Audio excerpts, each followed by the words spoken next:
ஓம் மோஷிகவாகனமோதகஹஸ்த சாமலகர்ண விலம்பிதசூத்ரக வாமனரூப மகேஸ்வர புத்திர விக்னவிநாயக பாத நமஸ்தே. ஓம் ஆயி ஆனந்தவல்லி அமிர்தகலதரி ஆதிசக்தி மகம்மாயி மாயஸ்படிகமணி மாமதங்கி ஷடங்கி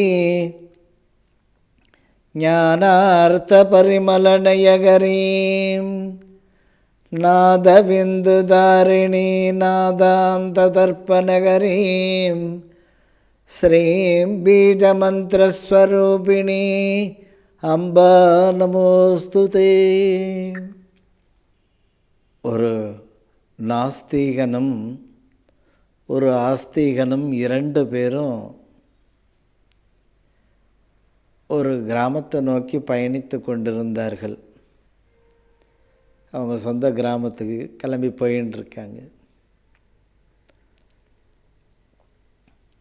அப்படி கிளம்பி போயின்னு இருக்கும் பொழுது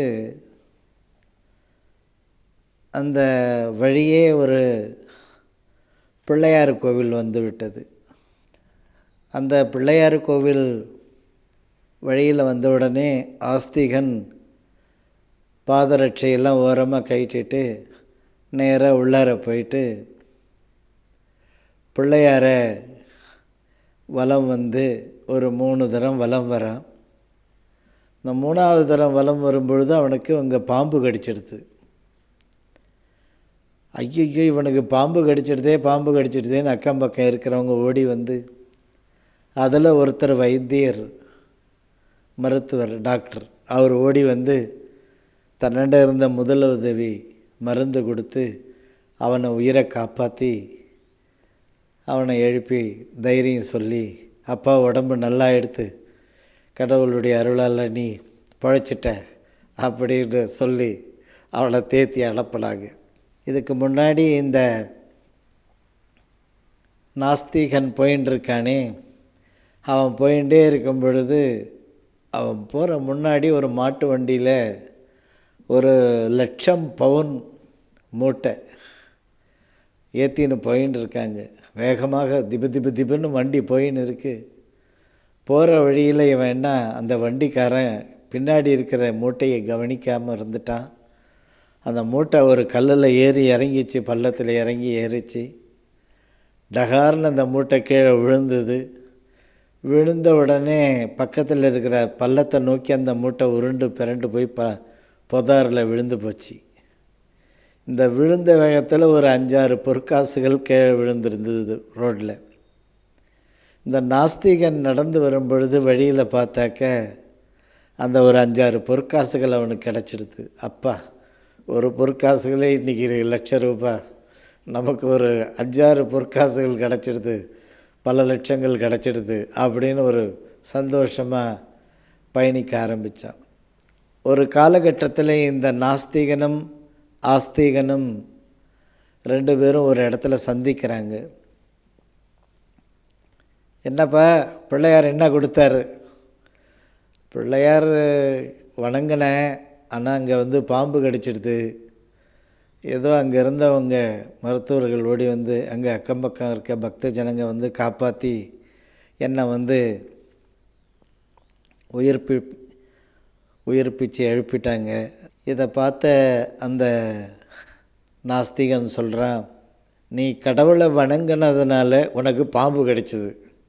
நான் கடவுளையே வணங்கலை, என் கையில் பாரு பல ₹1,00,000 பணம் மாதிரி பொற்காசுகள் கிடச்சிது அப்படின்னுட்டு சொல்கிறான். அப்போ கடவுளை கும்பிடாதவனுக்கு காசு கிடைக்கிது அப்படின்னு அவன் தீர்ப்பு சொல்கிறான். ஒரு காலகட்டத்தில் இவங்க 2 பேரும் அவங்கவுங்க இடத்துக்கு போய் சேர்ந்துட்டாங்க. இந்த பக்தன் ராத்திரியெல்லாம் தூக்கம் இல்லாமல் பிள்ளையாரை நினச்சி வேதனைப்பட்டு இருந்தான். இறைவா உன்னை வந்து வழிபாடு பண்ண எனக்கு பாம்பு கடிச்சது, கும்பிடாத போனவனுக்கு தங்க காசு கிடச்சிடுது அப்படின்னு. அப்போ அவனுடைய கனவுல பிள்ளையார் தோன்றி, இன்றைய தினம் உன்னுடைய ஆயுள் காலம் முடிஞ்சு போச்சு. என்ன முடிஞ்சு போச்சு? இன்றைக்கி நீ மரணம் அடையணும் அப்படின்ற விதி இருந்தது. இன்றைக்கி நீ என்னுடைய ஆலயத்தை வலம் வந்ததுனால ஆலயத்தில் ஒன்று உயிர் பிரியக்கூடாது, மரணத்திலேருந்து உன்னை காப்பாற்றி எழுப்பி அனுப்பினதே நான் தானே அப்படின்னு பிள்ளையார் சொல்கிறார். இந்த நாஸ்திகன் என்னை வணங்கியிருந்தான்னாக்க அந்த லட்சம் பொற்காசுகளும் அவனுக்கு கிடச்சிருக்கும். ஆனால் அந்த புதாரில் போய் அந்த மூட்டை விழுந்து போச்சு. பூர்வ ஜென்ம புண்ணியம் அவனுக்கு அந்த 5-6 காசு தான் கிடச்சிது. கடைசியில் அந்த லட்சம் பொன் அந்த உழுத நிலத்தை உழறானே, அந்த விவசாயம் பண்ணின்னு இருக்கிற நிலம் வழியில் அந்த நிலத்துக்கு விவசாயம் செய்கின்றவனுக்கு படியளந்தான் பெருமாள். இந்த கதையிலிருந்து நாம் தெரிஞ்சுக்க வேண்டியது, அந்த ஒரு தெய்வ பக்தி இருந்தால் மரணத்தையும் வெல்லலாம் என்பதும் அந்த ஒரு உதாரணம். அந்த நாஸ்திகனாக இருந்தாலும் ஸ்ரத்தா பக்தி அவனுக்கு இறைவன் அந்த ஒரு பிராப்தம் இருந்திருந்தால் லட்சம் பொன் கிடைத்திருக்கும் அவனுக்கு. அந்த ஸ்ரத்தையும் பக்தியும் அவனுக்கு இல்லை, பூர்வ ஜென்ம பாக்கியம் அது இல்லை. அவனுக்கு சொல்ப ஐஸ்வர்யமே கிடச்சிது. இந்த கதை எல்லாருக்கும் பிடிச்சிருக்கும். நமக்கு அபூர்வ விஷயங்களை அம்மா சொல்லும் பொழுது ஒவ்வொரு கட்டத்துலேயும் அந்த அபூர்வ விஷயத்தை உங்களுடைய குடும்பத்தை ஒவ்வொரு வகையிலையும் காப்பாற்றின்றிருக்கு. அவன் அருளால் அவன் தாள் வணங்கி என்பது போல இப்பொழுது அபூர்வ விஷயத்துக்கு வருவோம். வாரத்தில் ஒரு நாளாவது பகவானுக்கு மாதுளம்பழம் நைவேத்தியம் பண்ணணும். அந்த மாதுளம்பழம் நைவேத்தியம் பண்ணிவிட்டு அந்த மாதுளம்பழத்தை பகவானுக்கு நைவேத்தியம் பண்ணி ஜனங்க எல்லாருக்கும் அது ஒரு பிரசாதமாக கொடுங்க. மாதுளம்பழம் பகவானுக்கு சமர்ப்பிக்கிறதுனால திருஷ்டியும் சத்துருக்களுடைய தொல்லைகளும் அகன்றுவிடும், பண வசதி பெருகும். மாதத்தில் ஒரு நாள் அம்பாள் ஆலயத்துக்கு போயிட்டு அம்பாளுக்கு அந்த மாதுளம்பழம் நைவேத்தியம் பண்ணணும். அதை எல்லாருக்கும் கொஞ்சம் கொஞ்சம் பிரசாதமாக கொடுங்க, நீங்களும் பிரசாதமாக எடுத்துக்கோங்க. அந்த திருஷ்டியும் சத்துரு தொல்லையும் உங்களை விட்டு அகன்றுவிடும், பண வசதி பெருகும். அதே போல் வீட்டில் பிள்ளையார் மனைன்னு வச்சுருப்பீங்க. ஒரு சின்ன கட்டி வெல்லம் நைவேத்தியம் பண்ணுங்க சுவாமிக்கு வீட்டில். உங்களுடைய தொழிலும் உங்களுடைய பதவியும் லாபகரமாக அமைந்திடும். அதே போல் பிள்ளைகளுடைய படிப்பு மிகப்பெரிய வெற்றியும் நல்ல ஒரு உயர்ந்த பதவியும் உண்டாகும் பிள்ளைகளுக்கு. ஒரு வெள்ளை கட்டி கணபதியானுக்கு அவ்வளோ பிரியம், ஐஸ்வர்யத்தை தருவான். ஒன்று, நம்முடைய சந்ததிகளுக்கு பெரிய படிப்பு பெரிய பதவி இதெல்லாம் தருவார் கணபதி.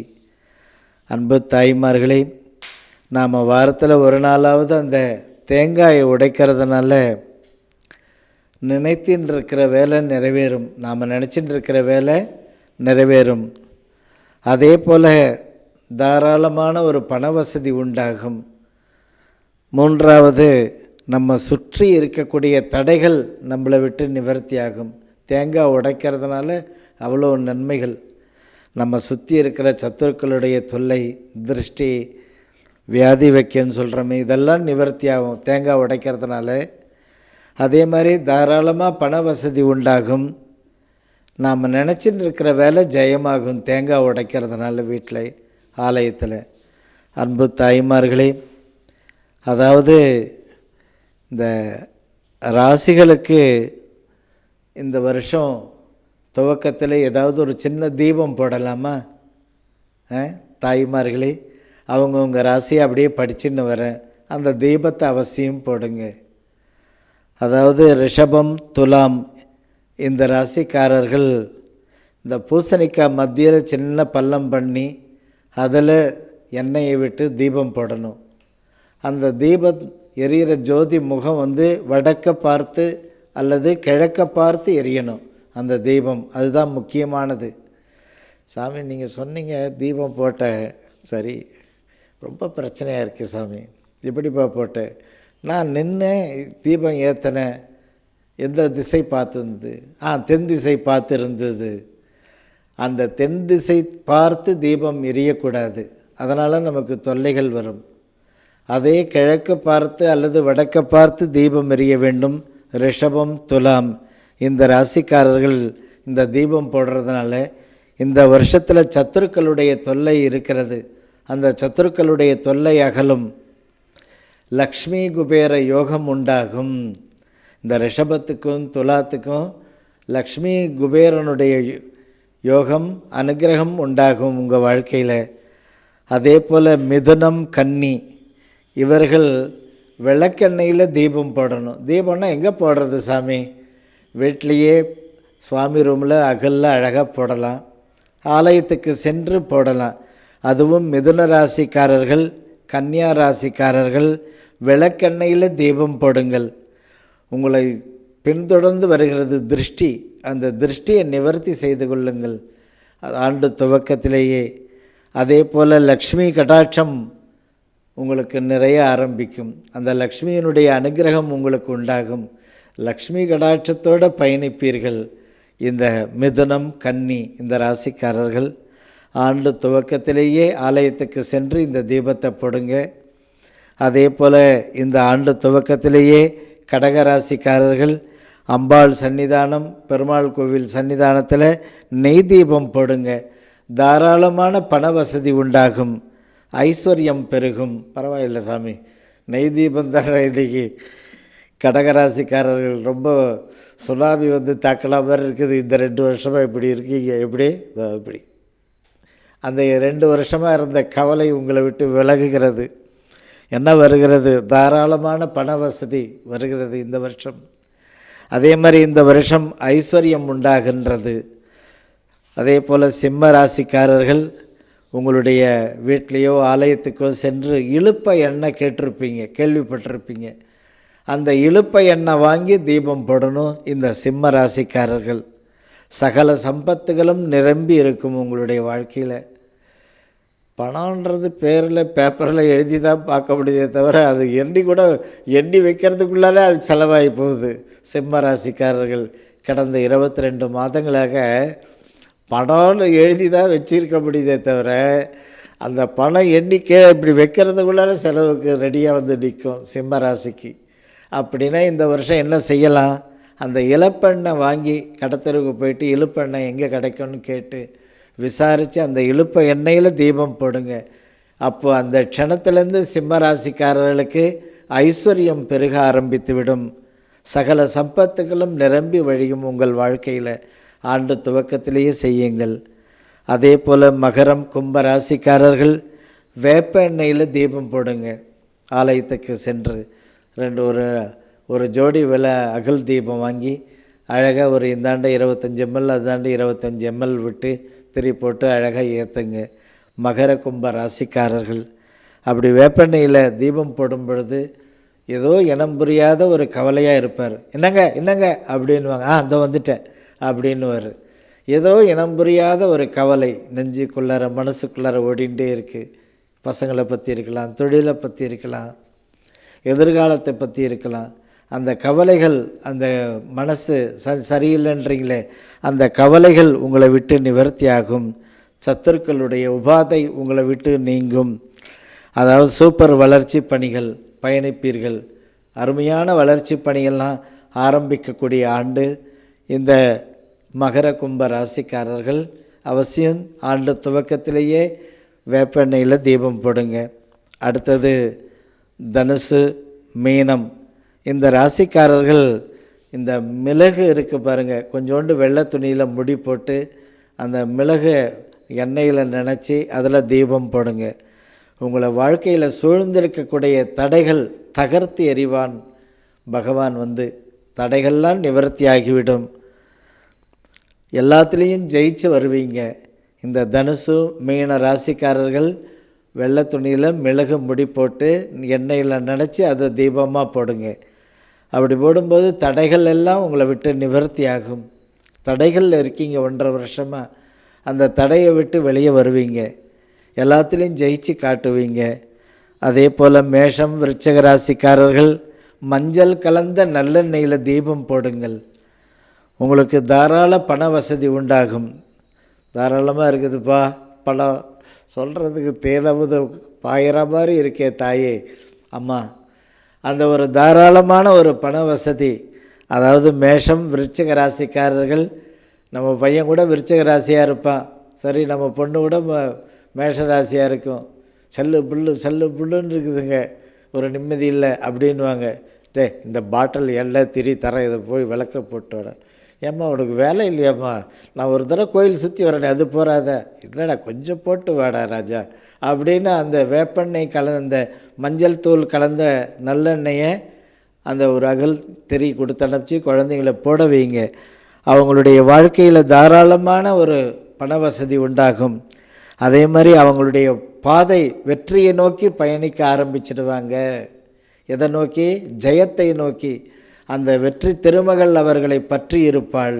அவங்கள யார்? மேஷ விருச்சிக ராசிக்காரர்கள் மஞ்சள் கலந்த நல்லெண்ணெயில் தீபம் போடணும். அன்பு தாய்மார்களே, நல்லா இருக்கா இந்த செய்தி? சரி, இந்த 12 ராசிக்காரர்கள் ஆண்டு துவக்கத்தில் ஏதாவது கோயிலுக்கு போய் வர சொல்லுவீங்களே, அது ஏதாவது சொல்லுங்களாம்மா? இல்லைம்மா இன்றைக்கி யூடியூப்பில் செலவில்லாத ஒரு பட்ஜெட்டாக அபூர்வ விஷயம் சொல்கிறீங்கன்னு நினைப்பீங்க. மனசு தான் கேட்குறா, பராசக்தி. அந்த மனசு நமக்கு வந்துடுதுன்னா எங்கே இருந்தாலும் ஐஸ்வர்யத்தை ஆன்மீகத்துக்கு, தர்ம காரியங்களுக்கு, நல்லதுக்கெல்லாம் பயன்படுத்துவீங்க. அந்த மனசுக்கு ஒரு சந்தோஷத்தை ஏற்படுத்தி தரணும் உங்கள் எல்லாருக்குமே வாழ்க்கையில். இந்த யூடியூப்பினுடைய நோக்கமே இந்த நிகழ்ச்சியை பார்க்குற ஒவ்வொருத்தருக்கும் மனசுக்கு சந்தோஷம் ஏற்படணும். உங்கள் வாழ்க்கையில் எல்லா வசதிகளும் உங்களுக்கு கிடைச்சாகணும். இதுக்கு முன்னாடி இந்த பீடம் எங்கே இருக்குதுன்னு அட்ரஸ் சொல்லாத இருக்கிறேனே, அதாவது விழுப்புரம் மாவட்டம் திண்டிவனம் இறங்கி செஞ்சி போகிற மெயின் ரோட்டில், அந்த ஒரு திண்டிவனத்துலேருந்து ஒரு 5 கிலோமீட்டர் இங்கே சிப்காட் வளாகம் புதுசாக ஆரம்பிச்சிருக்காங்க. அந்த சிப்காட் வளாகத்திலேயே மெயின் ரோட்லேயே ராஜராஜேஸ்வரி அருள்வாக்கு பீடம் இருக்குது. அங்கே செவ்வாய், வெள்ளி, ஞாயிறு ஆகிய தினங்களில் அருள்வாக்கு நடைபெறுகிறது. நீங்களும் வந்து அருள்வாக்கு கேட்டு அம்பாளை தரிசனம் பண்ணணும். உங்கள் வாழ்க்கையில் பொற்காலம் உண்டாக வேண்டும். வர்றதுக்கு முன்னாடி கீழே ஸ்க்ரோல் ஆகின்றிருக்கே, நீங்கள் தொலைபேசியில் தொடர்பு கொண்டு அம்மாவோட அனுமதி கேட்டு இந்த நாளில் வர்றோம் உங்களை பார்க்குறதுக்குன்னு தொலைபேசியில் தொடர்பு கொண்டு பதிவு செய்து அப்பாயின்மெண்ட் வாங்கிக்கின்னுட்டு வாருங்கள். அன்பு தாய்மார்களே, என்னை நோக்கி நீ ஒரு அடி வை, உன்னை நோக்கி 1000 அடி வைப்பாள். வளர்ச்சி பாதையில் உங்களை கொண்டு வரவாலாம் அம்பாள் பராசக்தி. அவசியம் அதை செய்யுங்க அன்பு தாய்மார்களே. இப்போ அந்த ஆலய தரிசனங்களை சொல்லலாமா? அதாவது தனுசு, மீனம் இந்த ராசிக்காரர்கள் இந்த ஆந்திர பிரதேசம், தெலுங்கானா இந்த மாநிலத்தில் இருக்கக்கூடிய காலாஸ்திரி பகவான் கண்ணப்ப நாயனாருடைய வரலாறு உருவான இடம், அதுக்கப்புறம் மலை மீது இருக்கக்கூடிய சிவன் கோவில் அந்த பகுதியில் இருக்குது, பத்ராஜலம். அந்த மாதிரி இதில் 2ல் ஏதாவது ஒரு க்ஷேத்திரத்துக்கு போயிட்டு வாங்க. அப்படி போயிட்டு வாங்க. தனுசு, மீனம் இந்த ராசிக்காரர்களுக்கு உத்தமம். அப்போ தான் வாழ்க்கையில் ஒரு உத்தமமான ஒரு செயல்கள் ஒவ்வொரு நிலையிலையும் நீங்கள் ஜெயிச்சு வர முடியும். அது ஆலயத்துக்கு சென்று வர்றது ரொம்ப விசேஷம். தனுசு, மீனம் இந்த ராசிக்காரர்கள். அதுக்கப்புறம் மகர கும்ப ராசிக்காரர்கள் கன்னியாகுமரியில் இருக்கிற பகவதி, கன்னிகா பரமேஸ்வரின்னுவாங்க, பகவதின்னுவாங்க, கன்னியாகுமாரின்னுவாங்க. அப்படிப்பட்ட அம்பாளை தரிசனம் பண்ணலாம். அடுத்தது திருச்சானூர், அதாவது திருப்பதியில் கீழ்மலை அடிவாரத்தில் இருக்கக்கூடிய திருச்சானூர் பத்மாவதி தாயாரை தரிசனம் பண்ணலாம். பரவாயில்ல சாமி, சொன்னால் ஒன்று கன்னியாகுமரி போடுறீங்க, இல்லைன்னா ஆந்திராவுக்கு திருப்பதி போடுறீங்களே. அன்பு தாய்மார்களே, இந்த 2025 இந்த ஒரு பரிகார ஸ்தலமாக கூட நீங்கள் நினச்சிக்கலாலும் சரி. உங்களுக்கு அதிர்ஷ்டங்கள் நிறைந்து இருக்கணும் வாழ்க்கையினுடைய பயணம். அம்மா அந்த மாதிரி ஒரு உத்தரவு பண்ணியிருக்கிற இதை குறித்து வச்சுக்கோங்க. இந்த ஆண்டில் ஏதாவது ஒரு நேரம் வரும்போது போய் தரிசனம் செய்யுங்கள். அதே போல் கடகராசிக்காரர்கள் திருவேங்கடத்தானே தரிசனம் செய்யுங்கள். அடுத்தபடியாக அந்த கடகராசிக்காரர்கள் நித்திய கல்யாண பெருமாள் எங்கே இருக்கிறாங்களோ அங்கே தரிசனம் பண்ணுங்க. இப்போ வாழ்க்கையில் செட்டில் ஆவீங்க கடகராசிக்காரர்கள். அதே போல் சிம்ம ராசிக்காரர்கள் ஆற்றங்கரையில் இருக்கக்கூடிய பெருமாளை தரிசனம் பண்ணணும். ஆற்றங்கரையில் இருக்கிற பெருமாள் இந்த திருக்கோயிலூர் உலகை அளந்த பரந்தாமன் ஆற்றங்கரை ஓரத்தில் தான் இருக்கார். அதே திருக்கோயிலூர் இந்த பக்கம் திருவண்ணாமலையில் வர வழியில் ஆதி திருவரங்கம் இருக்கிறது. இன்னும் சொல்லப்போனால் மதுரையில் ஆற்றங்கரை ஓரகத்தில் அழகர் இருக்கிறார். அந்த மாதிரி மகாவிஷ்ணு ஆற்றங்கரை இருக்கக்கூடிய ஆலயத்துக்கு சென்று தரிசனம் செய்ய வேண்டும். சிம்ம ராசிக்காரர்கள் உங்களுடைய வாழ்க்கையில் அந்த ஐஸ்வர்யமும் ஒரு நல்ல நேரம் வந்தாச்சுப்பா அப்படின்றாங்கள அந்த நல்ல நேரம் வாழ்க்கையில் உண்டாகும். அதே போல் உங்களுடைய விருச்சிகம் மேஷம் இந்த ராசிக்காரர்கள் தனித்து நின்ற முருகனை தரிசனம் செய்யுங்கள். ஆஹா அம்மா, இப்போ கூட நீங்கள் பெரிய பட்ஜெட்டாக தான் போடுறீங்க. மறைமுகம் பழனியில் தானம்மா தனித்து நின்று இருக்கிறான் முருகன். அடுத்தது சென்னையில் வடபழனி ஆண்டவர் மூலஸ்தானத்தில் தனித்து தான் நின்று இருக்கிறார் முருகன். அந்த மாதிரி தனித்து நின்ற மூலவர் தனித்து நிற்கணும். அந்த மூலவரை போய் தரிசனம் செய்ய வேண்டும். விருச்சகம் மேஷம் இந்த ராசிக்காரர்கள் வாழ்க்கையில் உத்தமமான ஐஸ்வர்யத்தை அடுத்த கட்ட வளர்ச்சியை நோக்கி பயணிக்க ஆரம்பிச்சிடுவீங்க. அதே போல் ரிஷபம் துலாம் இந்த ராசிக்காரர்கள் ரங்கநாதரை தரிசனம் பண்ணலாம். திருச்சி ரங்கநாதரை. அடுத்தது சென்னையில் இருக்கக்கூடிய பார்த்தசாரதி பெருமாளை தரிசனம் பண்ணுங்க. இந்த 2025 ரிஷபம் துலாம் இந்த ராசிக்காரர்கள் திருவரங்கத்து ரங்கநாதனையும் அடுத்தபடியாக பார்த்தசாரதி பெருமாளையும் அப்படி தரிசனம் பண்ணும் பொழுது, ஏன்னா இந்த ஆண்டு துவங்க 2025ன்றது ஜனவரி பிரகாரம் இப்போ பிறக்குது. இப்போ சித்திரை பிறந்ததுன்னா முறைப்படி நமக்கு மரபு பிரகாரம் நமக்கு ஆண்டு துவக்கம். ஆக இதில் ஒரு 4 மாதம் அதில் ஒரு 12 மாதம் இதுக்கெல்லாம் வண்டி ஓட்டணும். இன்ஜின் நல்லா ஜம்முன்னு ஓவர் ஆயிலிங் வண்டி ஓடுதுப்பா கரெக்டாக. வாழ்க்கை முன்னேற்றம் லாபகரமாக.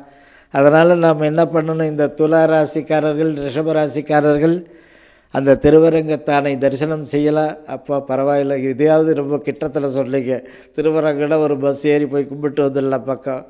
மெட்ராஸ் நிகழ்ச்சி, இந்த நிகழ்ச்சியில் 1000 பேர் தினம் ஒரு வீல் சுற்றுது இந்த யூடியூப்பை. இந்த 1000 குடும்பத்தாரில் ஒரு 500 குடும்பம் சென்னையில் இருக்கிறவங்க யூடியூப்பை பார்க்குறீங்க அதிகமாக. மீதி எல்லாம் தென் திசையில் இருக்கக்கூடிய கிராமப்புறத்தில் இருக்கக்கூடிய பெரியவர்கள் பார்க்குறீங்க. ஒரு 10% வெளிநாட்டுக்காரங்க பார்க்குறாங்க. அம்மாவுடைய யூடியூப் பாருங்கள் எவ்வளோ கிட்ட போயிருக்கு பாருங்கள். இந்த நிகழ்ச்சியை பார்க்குற அத்தனை பேருமே யூடியூப்பை ஸ்ரீ ரகுராமடிகளார் நீங்கள் எப்படி ஒரு இன்ட்ரெஸ்ட்டாக பார்க்குறீங்களோ எல்லாருக்கும் நீங்கள் ஷேர் பண்ணுங்கள். என்னை கேட்பாங்க தொழில்நுட்ப வல்லுநர்கள், இந்த 1000 பேரத்தை ஒரு 5000 பேரை மாற்றிடலாமா, அதுக்கெல்லாம் பணம் கட்டினா ஒரு 5000 பேர் ரேஞ்சு கொண்டு வரணும். வேண்டாம், இந்த 1000 பேர் பார்க்குறாங்களே, என்றைக்காவது ஒரு நாள் இவங்க 10 பேர்கிட்ட சொல்லும் பொழுது அது 1100 பேர் ஆகும். இன்னும் அதில் ஒரு 10 பேருண்ட எல்லாரும் சொல்ல அது 1400 ஆகும். என்றைக்காவது ஒரு நாள் மக்களே இதை நிஜமான விஷயங்களை சொல்கிறாங்க அடிகளார், இந்த ஒவ்வொரு விஷயம் செய்வோம், அதனால் நமக்கு நன்மை ஏற்படும். அம்மா பீடத்தில் இருக்கிற ராஜராஜேஸ்வரி பள்ளி 1000 குழந்தைகள் நடத்துகிறாங்களே, அதுக்கு நம்மளால் ஆன உதவியை செய்வோம். அந்த ஒரு எண்ணம் உங்களுக்கே வரணும். அந்த மாதிரி எண்ணம் உங்கள் மனசில் படும். அம்பாள் அந்த வசதியும் வாய்ப்பையும் உங்களுக்கு ஏற்படுத்தி தருவாள். அதனால் இந்த நிகழ்ச்சியை பார்க்குறவங்க, அடுத்தபடியாக மிதுனம் கன்னி இந்த ராசிக்காரர்கள் நரசிம்மரை தரிசிக்கலாம். ரொம்ப செலவு பட்ஜெட்டு இதுதான். ஊருக்கு ஒரு நரசிம்மர் கோவில் இருக்குது. பெருமாள் கோயிலுக்கு போனால் நரசிம்மரை பார்த்துடலாம். அந்த நரசிம்மரை தரிசிக்கலாம். மிதுனம் கன்னி இந்த ராசிக்காரர்கள். அதே போல் மதுரை மீனாட்சி தரிசனம் பண்ணலாம். பரவாயில்ல, மதுரையில் கிட்டத்தட்ட 1000கணக்கான தாய்மார்கள் அந்த யூடியூப்பு பார்த்து ஏற்கனவே டிவியில் பார்த்த ஒரு தொடர்பு அப்படியே வச்சுருக்கிறாங்க. இன்னமும் குறையில் உற்சாகத்தோடு பார்க்குறீங்க. மதுரையில் இருக்கக்கூடிய, மதுரை சுற்றி இருக்கிற திருச்செந்தூர் வரைக்கும் போய் அந்தாண்ட திருநெல்வேலி வரைக்கும் வந்து இந்த பக்கம் ராமேஸ்வரம் வரைக்கும் தாய்மார்கள் எல்லாரும் அந்த சவுத்தில் எல்லாரும் நல்லா அழகாக பார்க்குறீங்க இந்த நிகழ்ச்சியை. இந்த மிதுனம் கன்னி ராசிக்காரர்கள் அருகாமையில் இருக்கிறவங்க மீனாட்சியை போய் தரிசனம் பண்ணுங்க. அடுத்தது உள்ளூரில் இருக்கக்கூடிய நரசிம்மரை பாருங்கள். வாழ்க்கையில் எல்லா ஐஸ்வர்யங்களும் பெற்று பெருவாழ்வு வாழ்வீங்க. இப்பொழுது அபூர்வ விஷயங்களில், அதாவது தை மாதத்தில் மரண யோகம் இல்லாத நாளில் பெருமாள் கோவிலுக்கு போயிட்டு ஒரு மாவிளக்கு போடுங்க. அதாவது தை மாதத்தில் பெருமாளுக்கு மாவிளக்கு போட்ட அந்த வீடு குபேர சம்பத்து உண்டாகும். வீட்டில் சுபம், நல்ல உத்தியோகம், தொழில், அதே போல் உங்களுடைய இருப்பிடத்தில் லாபம், ஐஸ்வர்யம், இதெல்லாம் இந்த வருஷம் பிரகாசமாக இருக்கும். இந்த தை மாதம் மாவிளக்கு போடணும். அப்போ காலண்டரில் பார்த்து மரண யோகம் இல்லாதனாலாக பார்த்து அவசியம் பெருமாளுக்கு நைவேத்தியம் பண்ணுங்க. அந்த மாவிளக்கு போட்டு தீபம் போட்டுட்டு தரிசனம் பண்ணிட்டு வாங்க. அதே மாதிரி வெல்லம் பாகு எடுத்து செய்யக்கூடிய பட்சணங்கள் பெரும் கணபதியானுக்கு நைவேத்தியம் பண்ணுங்க. அப்படி செய்யும்போது உங்களுடைய மகன் மகள் இவர்களுடைய படிப்பில் அதிக மதிப்பெண்கள் பெற்று வெற்றியை உறுதி செய்வார்கள். உங்களுடைய சந்ததி பாக்கியம் தழைக்கும், தனவரவு நிரந்தரமாக உண்டாகும். அதே மாதிரி இந்த தை மாதத்தில் ஒரு உருவம் வாங்கி உண்டியலில் போடுங்க. உடல் பிணி, கடன் நிவர்த்தி, இது ரெண்டும் உண்டாகும். வீட்டில் நிம்மதி உண்டாகும். இந்த நிகழ்ச்சியை நல்லா சுவாரஸ்யமாக பார்த்துட்டு இருக்கீங்க. நிறைய அபூர்வ விஷயங்களோட விரைவில் உங்களை சந்திப்போம். இந்த நிகழ்ச்சியை உருவாக்குறதுக்கு அம்பாளுடைய அனுகிரகம் இருந்தால்தான் இது உங்களுக்கு வந்து சேர முடியுது. அவளுடைய அருளால் மீண்டும் சந்திப்போம். இந்த நிகழ்ச்சியை எல்லாருக்கும் ஷேர் பண்ணுங்கள். சுபமஸ்து.